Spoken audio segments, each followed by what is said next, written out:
and show you Ventura Highway. Couple things. We're not going to hit any leads, just rhythm and chords. First couple chords are going to be G6 followed by D major 7 over A. Let's break down your options for G6. So what you just saw me doing was this. Okay? And what I'm doing is I'm muting the low E. You have the option to play that if you like. I'm playing, that's 3rd fret by the way if you're playing it. I'm playing the A string 5th fret, D string 5th fret, G string 4th fret, B string 3rd fret, and that high E is open. That makes it the G6 chord. Okay? I recommend that chord if you're definitely not comfortable doing a lot of muting with the left hand. The other option is to lift your first finger and get yourself another B, which is totally okay. It's another voicing. And it's giving you a little bit more of a dreaminess. So if you're going for more dreaminess, do that. And know that it's going to be a little harder when it comes to the choppy muting stuff. Right? Because I'm muting a little bit with that first finger. More on that in a second. Okay, then I want you to jump into the D major 7 over A. That's me taking my first finger and placing it here. I'm fretting the G, B, and high E string 2nd fret. And I'm playing from the A string down. You can hear that A in there a little bit. It's okay if you just want to go D string down, mix it up, but make sure that you're definitely muting that low E with your thumb. And that's it. Open, open, 2nd, 2nd, 2nd. D major 7 over A. I might just refer to it as D major 7. Keep that in mind.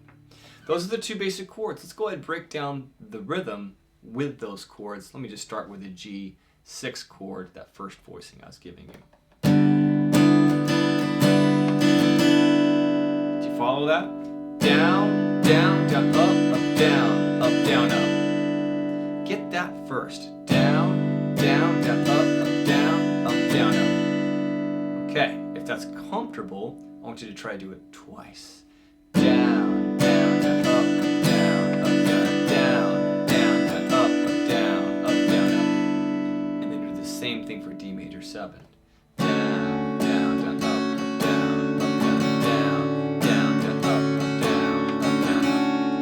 Going back and forth, building a little bit of speed. That's going to sound great, and that's going to be one basic level of that rhythm. If you've got that comfortable, then my advice is to bring in the muting, the choppiness, just a little bit of this kind of funkiness in there that's happening with that left hand, the fretting hand. Although you could bring in the right hand a little bit as well. We're not going to do that. When it comes to the G6, I'm doing this particular shape. That muting will come by me just kind of relaxing the hand and letting it sit on the strings here, especially the high E string. The trick of this is the open strings needing to be muted along with the rest. So that might be a good practice. Just get good at muting it, right?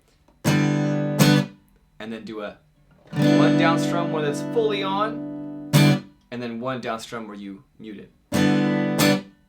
Right? Kind of halfway through. Get that first. And then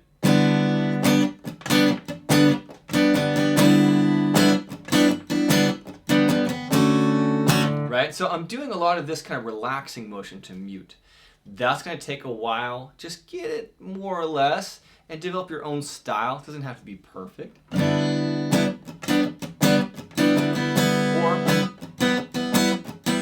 See, I'm relaxing that a little bit to create that muting effect. From there to there. That will take some time. And I'm going down, down on that mute.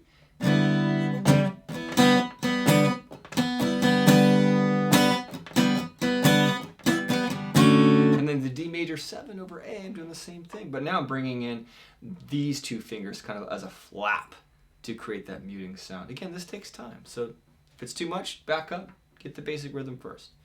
And so I'm doing this.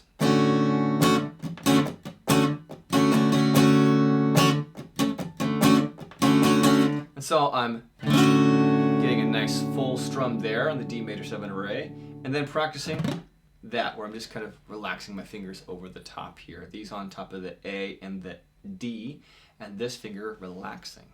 So off, on. Get that comfortable first. And then down, down. Give me some muting.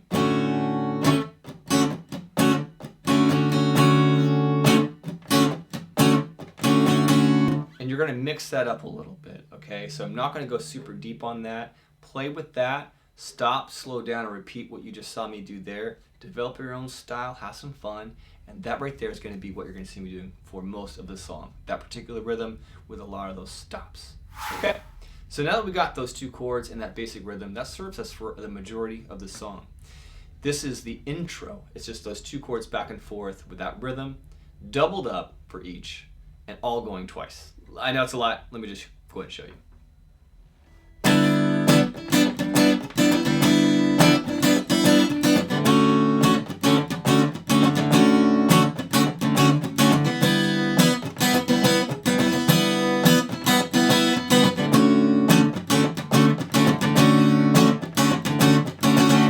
Okay, and that's your intro. Good news, if you can do that, just double that and you've got your verse. I'll go and demonstrate the actual verse, which is just essentially that intro twice.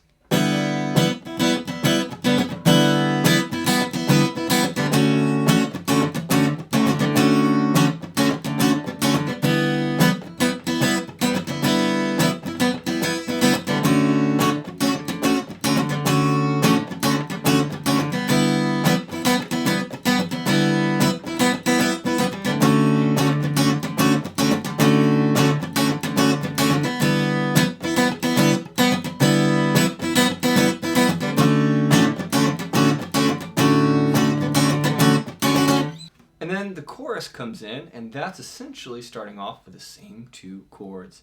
I recommend opening it up a little bit. I'll do a little bit, maybe less of the muting, but kind of just have a little fun. Don't worry about getting too crazy if you're struggling already. Here's more or less what the chorus is going to be. I'm going to play it full speed. You're going to panic for a second. I'm going to break it all down.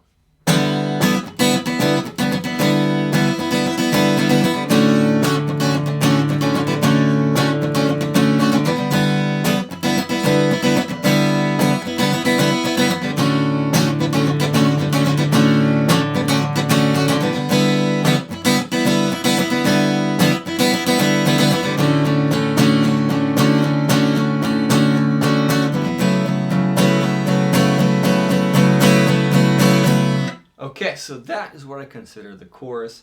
It's just the G6 to the D major 7 over A.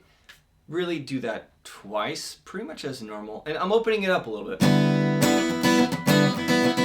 see that? I'm not really bringing that flap in as much. Again, this is just kind of a singer-songwriter version, just playing the guitar. It sounds great when you just enhance and bring a little bit more of the notes out and less muting in that chorus. Also creates some change.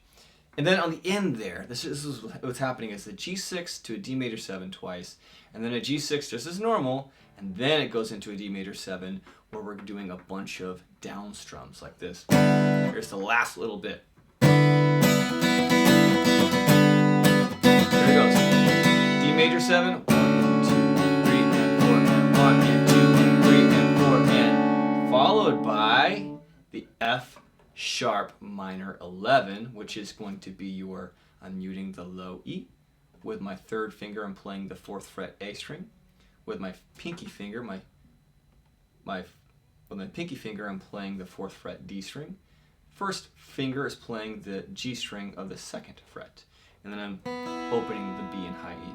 1 and 2 and 3 and 4 and 1 and 2 and 3 and 4 and allowing that to increase in volume by playing a little louder and fanning out to more and more strings.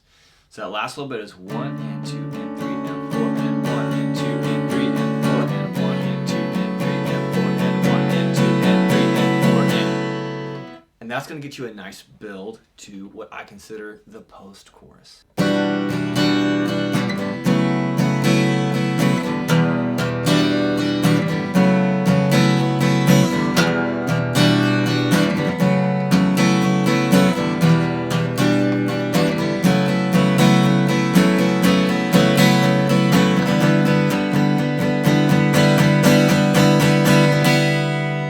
And so I've got a new chord in there. How fun is that? We've got an E minor 9. That's going to be the E minor chord, just as normal. But now I've got my third finger on the high E string, 2nd fret. My fourth finger on the B string, 3rd fret. Sounds dreamy. Sounds beautiful. If that's too much, don't worry about it. Just play E minor. Sounds fine. That's a little bonus. In fact, I recommend, if you're really struggling with this, play an E minor, and as you're strumming, just get those 2 fingers on. But start with that E minor. Get your bass. Right? That sounded fine. Isn't that nice? So you get a little leeway there. And then, of course, back to your F sharp minor 11. And you may have noticed the rhythm changed a little bit. Let me go ahead and get that. It's down, down, up, down, up per chord. Okay? So in the post choruses, it's always down, down, up, down, up. You got the E minor 9 to an F sharp minor 11. Back to an E minor 9. F sharp minor 11. E minor 9. F sharp minor 11. Here we go. E minor 9. F sharp minor 11. Again. So there's 2 on there. They double that up and then they go up to the G6.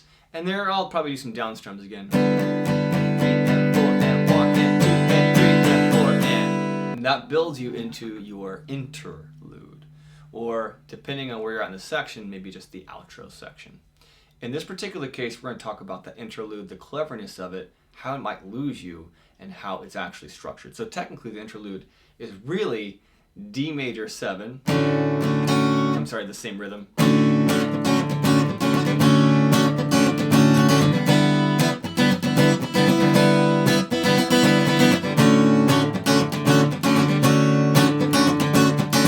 And that's the interlude. How clever is that? It's D major 7 over A to the G6 to D major 7 over A. Yes, I know you're like, well, wait, hold on. That's like kind of what we've been doing, but it's not, because normally you start with the G6, and the way I'm kind of counting this and the lingo that I'm using might be a little confusing, but basically that G6, when you're building it, they're still singing, so it still feels like it's part of that post-chorus section. So I don't count that as part of my interlude. So it feels like the interlude starts on a D major 7 as opposed to the G6, which is really beautiful, and it's on purpose. So D major 7, G6, D major 7, and that's it.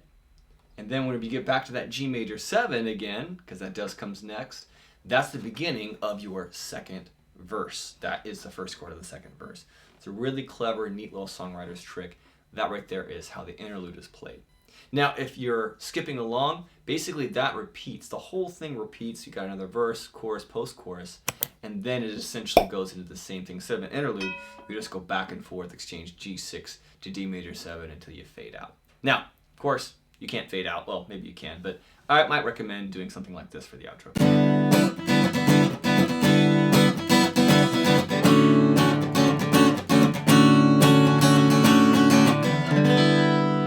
Just ending back on your home chord of G6. And that's it, you guys. That's freaking Ventura Highway. Enjoy, have fun. Leave me a comment below if you want me to go into the lead parts.